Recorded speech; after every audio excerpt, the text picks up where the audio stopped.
Everyone, welcome to the next module of material management.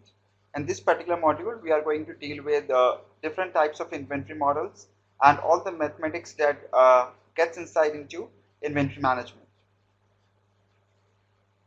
Let's first of all have a look at a broad category in which we can classify inventory models. Now, depending upon what kind of business I am running, I can actually put up my inventory model in two categories. One is multi-period model, which is used by businesses which are having a regular repeat business, very frequent business, and have multiple orders to take care of. While the another model is called single period model, where the business is very seasonal. It's the selling is just done once in a season. It's in the form of one order, and hence it's called single period model, as the name suggests. Now you can see in the diagram that in a multi-period model which has a very high frequency of orders and has a very regular business, it becomes very important for me as a businessman to understand that how often should I review my inventory. What is the right time for me to place an order to replenish my inventory? How much should I be ordering? How much stock should I be keeping in my inventory so that my supplies are not hindered? And all this is taken care of while keeping my ordering cost and the holding cost of inventory in mind.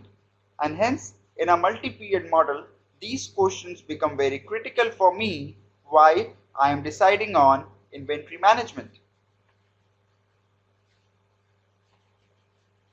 Now, if you remember, in the previous module, we discussed the term economic order quantity, which refers to the right quantity at which I should be triggering the order to replenish my inventory. Now, how do I arrive at the value of this economic order quantity? Let us first of all check out some terms. Now, in a multi-period model, we will have some idea of the demand based on forecasting and the past trends. So let's refer this demand by D. Then there is a certain ordering cost. Let's refer this ordering cost by S. The annual holding cost of the inventory, let's refer it to by H. And the purchasing cost as C per unit. So I have four variables with me: D, S, H, and C. Now, the total cost for me as an individual is purchasing cost plus ordering cost plus inventory cost. This is the total cost which I am bearing as the supplier. And here I have not included the manufacturing cost and the cost to supply it further to the retailer. This is the cost till I am sending my product to the manufacturing plant. Now, purchasing cost is definitely the product of total units which I am producing and the cost per unit of production. Ordering cost is number of orders I am placing and the cost per order. There is a cost associated with placing every order. There's a cost of printing, there's a cost of using a resource to send or receive the supplies. So all these things come under the ordering cost category. And since this is a business with high frequency of orders, ordering cost becomes a significant value. The third is the inventory cost, which is the product of average inventory which I am holding and the annual holding cost.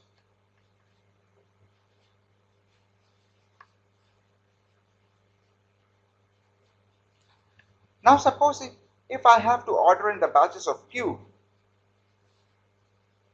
and my total demand is D, how many periods of orders would be there?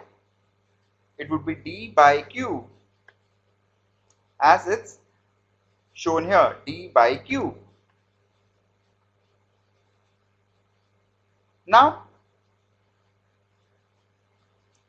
What will be the average inventory for each period? It will be Q by 2. Why it's Q by 2? Because I am just taking the average of holding it and non-holding it. So I am just dividing it by 2. Q by 2. And since EOQ refers to the optimal quantity, we are assuming that this is the one which is going to evenly divide my inventory, and hence it has to be Q by 2. This is where this red area refers to your EOQ part.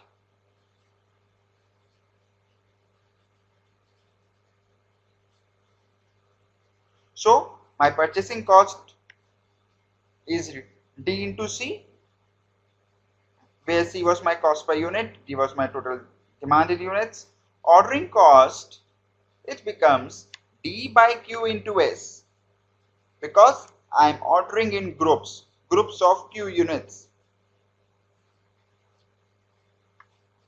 Inventory cost becomes Q by 2 into H, because I am going for optimal quantity. I hope these formulas are clear to you, that how have we replaced demand and used Q as the adjusting factor vis-a-vis what we studied in the immediate previous slide for purchasing cost, ordering cost and inventory cost. Now I have put up all these values in my total cost equation in order to find the optimal quantity which we need to optimize the total cost.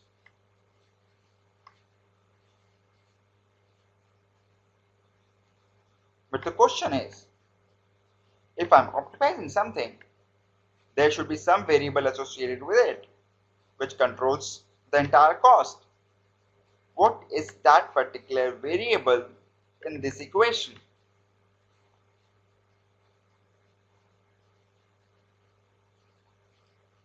And that variable is Q, which is the driving force over here.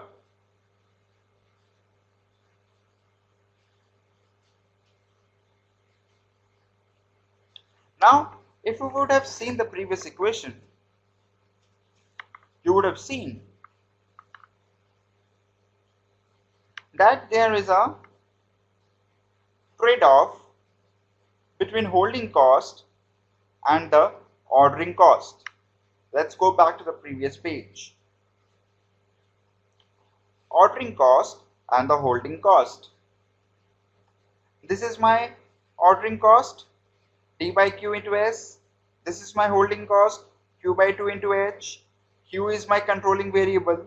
In one it is in denominator, in one it is in numerator, and hence there will be a trade-off. If I will increase this, this will decrease. If I will increase this, this will decrease. And hence we say that there is a significant trade-off between holding cost and the ordering cost, and this is reflected in this graph as well, where we are seeing that how you are seeing that ordering cost is coming low, but the holding cost is going up. And hence we say that there is always a trade-off between my holding cost and the ordering cost. And all is driven by economic order quantity. Now after I solve all this equation, I get the formula for my economic order quantity as square root 2 of 2SD divided by H.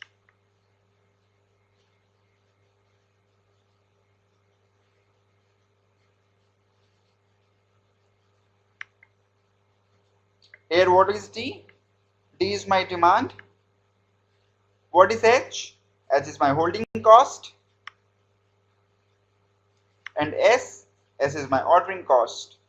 So economic order quantity is equal to square root 2 of 2 into S into T divided by H, that is 2 into ordering cost into demand divided by holding cost. Now we have taken up a numerical where we are saying that I have a demand of 5,000 cars per year. My ordering cost is 15,000. My holding cost for the inventory is $500 per year. So what should be my right size of economic order quantity to place the orders in groups? And my answer is 548. Just taking a pause here so that you can have a relook at the formula and how we have solved the numerical.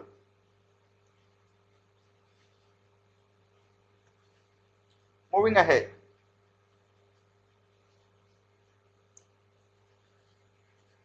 Now, so far we assumed that the delivery is instantaneous.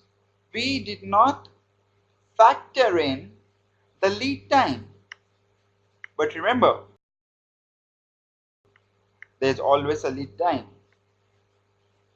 You never get your order instantaneously. So we need to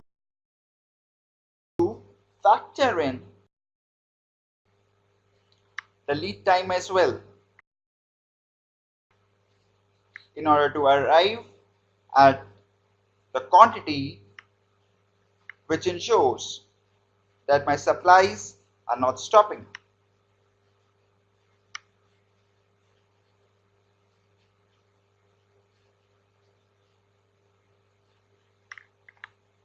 Let's have a look at this graph.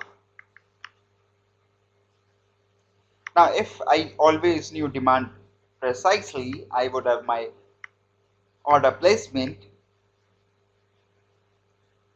exactly when my inventory was equal to the lead time. So ideally, my reorder point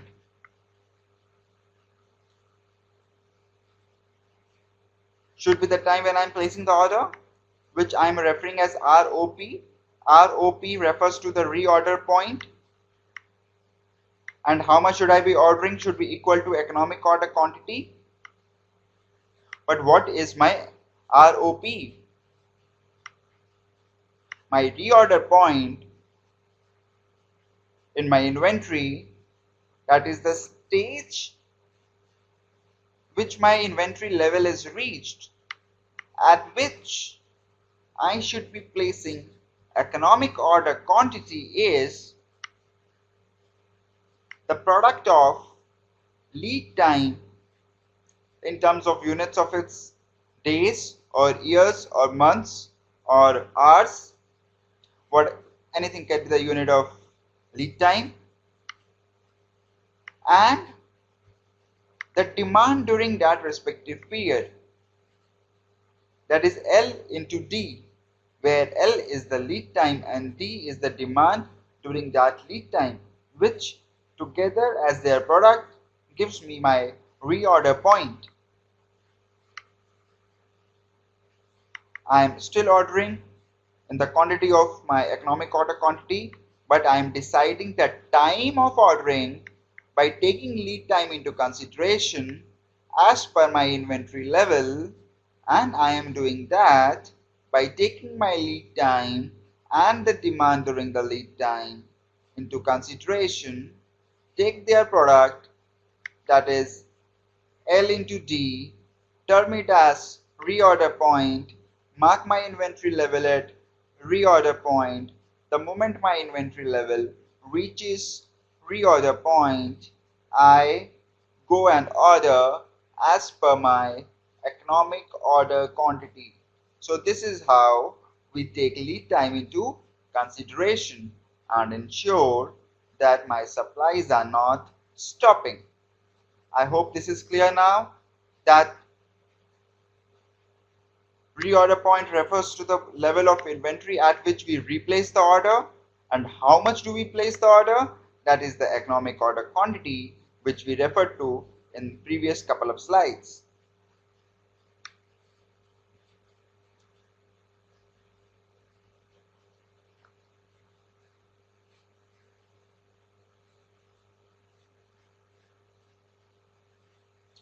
So here we go back to our example of cars.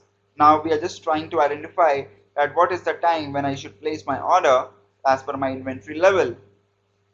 Now here my lead time is 10 days. Now since my demand was given in years, I will divide the unit of my lead time to convert it into years. So I get my lead time as 10 by 365 years. So my reorder point becomes 10 by 365 into 5000, which is equal to 137. So whenever my inventory level reaches 137, I go and order 548 more cars.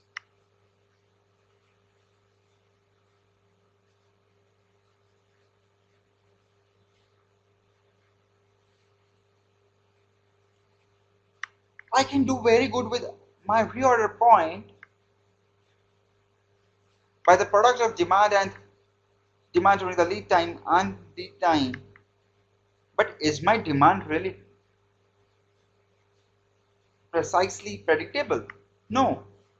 I end up making a lot of mistakes because I make a lot of assumptions. There are a lot of external factors come in, and hence generally my reorder point might not be a precise number. So how do I take care of that?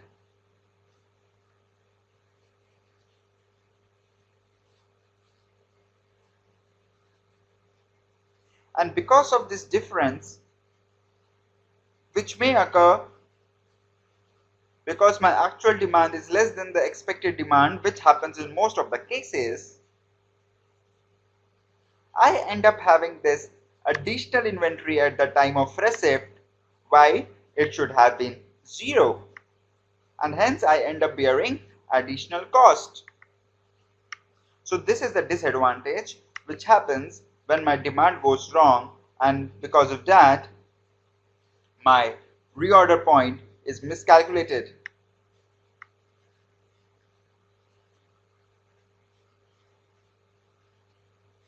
Similarly, if my actual demand was more than the expected demand, in the case of reorder point projection,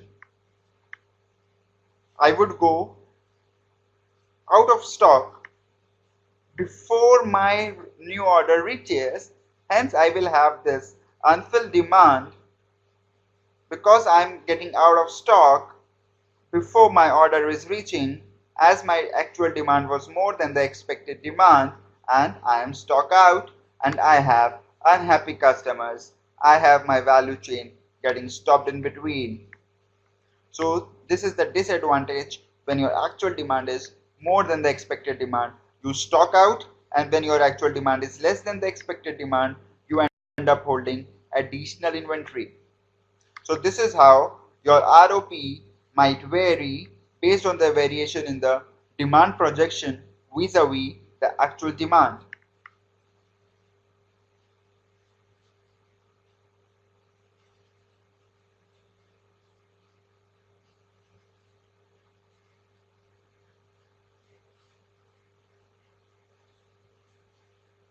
What is service level? Service level is a term used to refer that out of 100, how many times would I be meeting my demand precisely?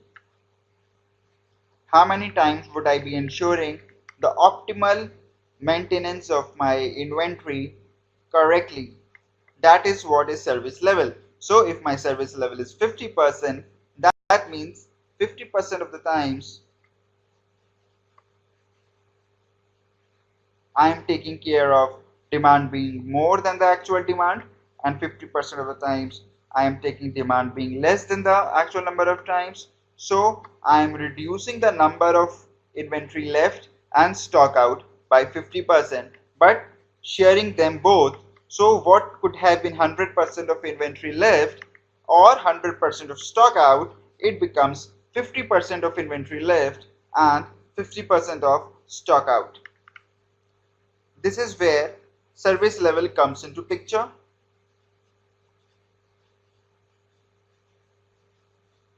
Now service level is what decides your terms and conditions of working.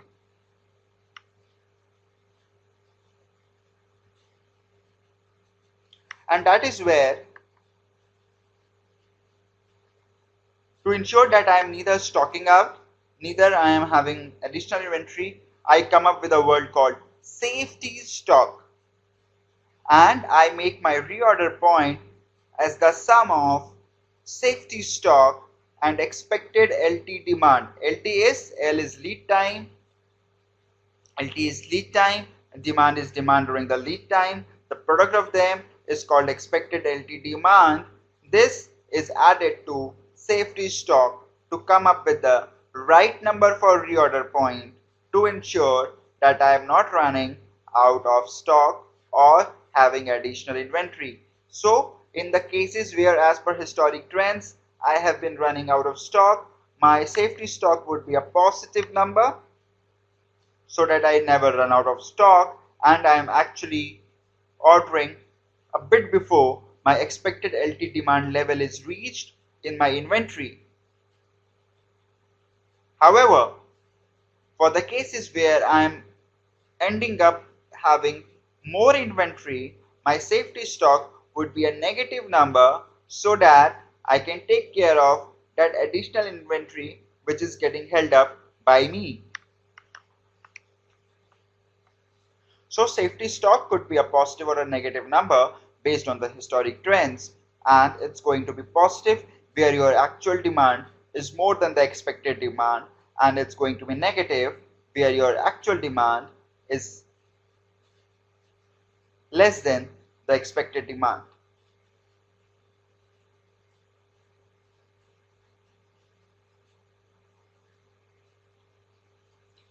So this is a graphical representation of how service level will vary along with the safety stock to control the probability of stock out.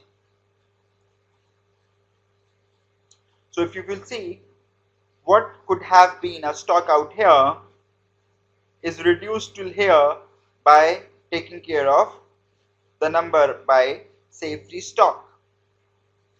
So this is how I have reduced my chances of stocking out.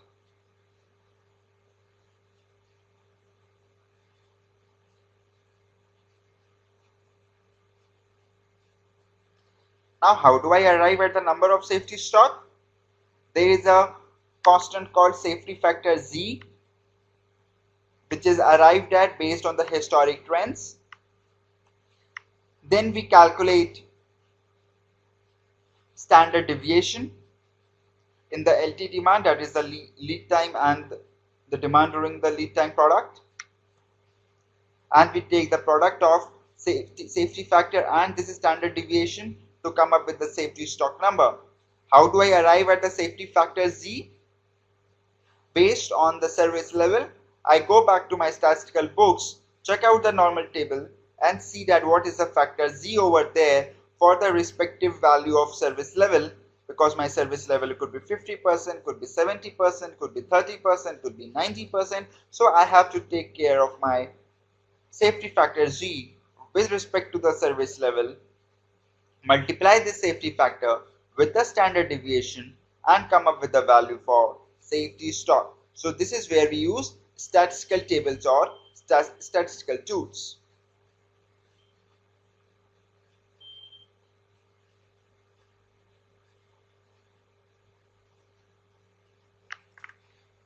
Now, one common mistake which people do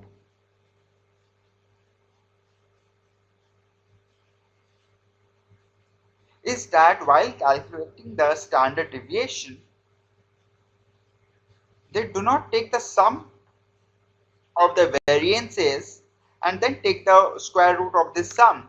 But what they do, they take the standard deviations of individual period. If it's a multi-period business, they will take the standard deviation of every period and take the sum, which is very wrong. You should just take the variance of each period and then take the square root of some of the variances to come up with the final standard deviation. So standard deviation has to be the square root of sum of the variances across the periods, and not the sum of the standard deviation of individual period. Do keep this point in mind while you are calculating standard deviation to arrive at safety factor.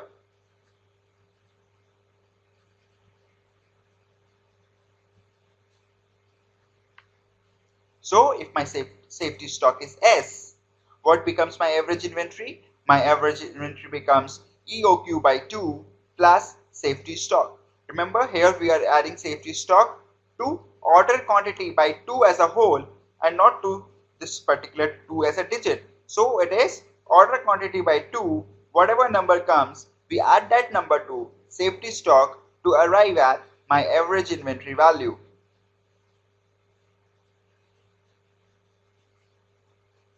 So safety stock helps me to take care of the variations in the demand.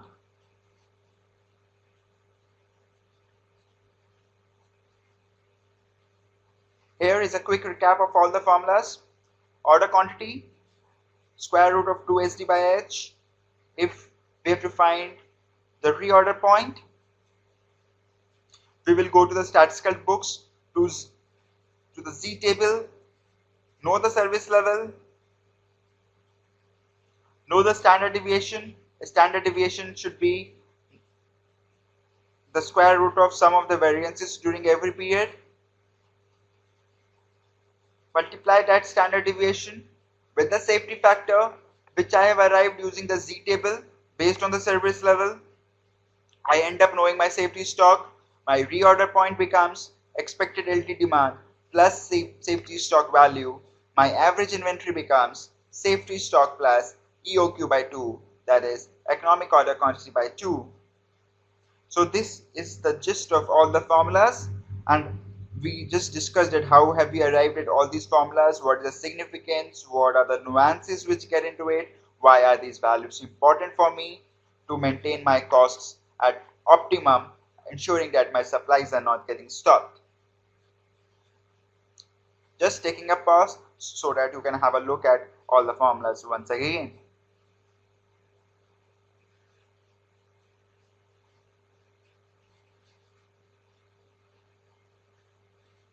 So here we go back to the car example, and we have tried to arrive at the reorder point. So the reorder point, the adjusted reorder point after considering safety stock value becomes 168 while it was 137 earlier.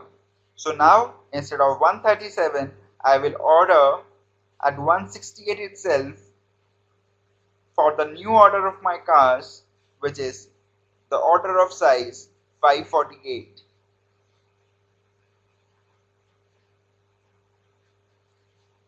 So this is how I adjust safety stock considering the standard deviation and the Z factor and come up with a more efficient value for reorder point to keep myself away from things like out of stock.